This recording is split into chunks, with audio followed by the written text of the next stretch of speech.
Hindi ka pa ba nakapagala sa gubat ng gabi? Panoorin mo ang video para makita mo kung ano ang meron dito. Sa ilog muna kami unang pumunta at ito ang aming unang nakita. Dalawang pagong or dalawang Asian box turtle na nagde-date. Baka nagpaparami na. Ito naman muntik pang sumagi sa ulo namin, isang cross spider. Buti na lang nakita. Abay si Manoy nagkukulubot na.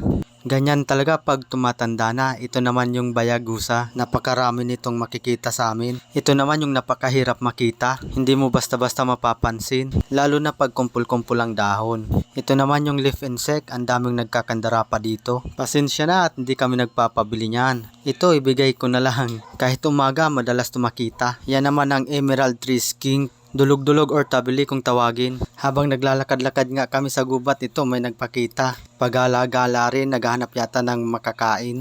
Ito yung madalas mapagkamalan cobra. Hulihin ko muna para sa inyo'y mapakita.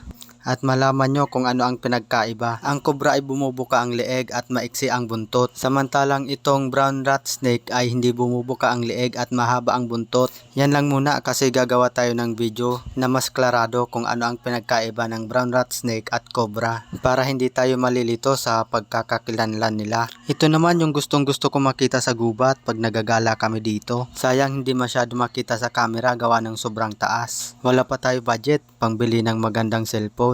Gawin nyo muna 5k followers ko para ma-monetize na tayo ng Meta. Yan pala yung Scaps Owl or Quago kung tawagin. Maghahanap pa tayo niya ng medyo mababa para masilayan nyo ang ganda niya.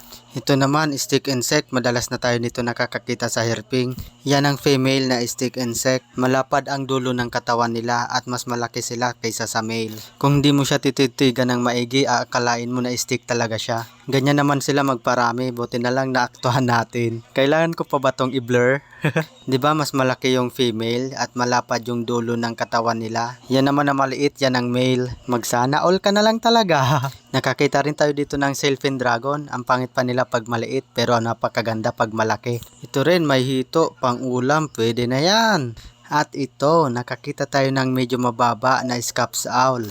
Yan talaga yung Magdalena. Tulog sa umaga at gising sa gabi. 'Di ba ang ganda niya sa malapitan? Yan naman pala ay insectivore. Bukod sa mga insekto, kumakain pa to ng gecko, frog, small bird. At ang pinakapaborito talaga nitong kainin ay maliliit na daga.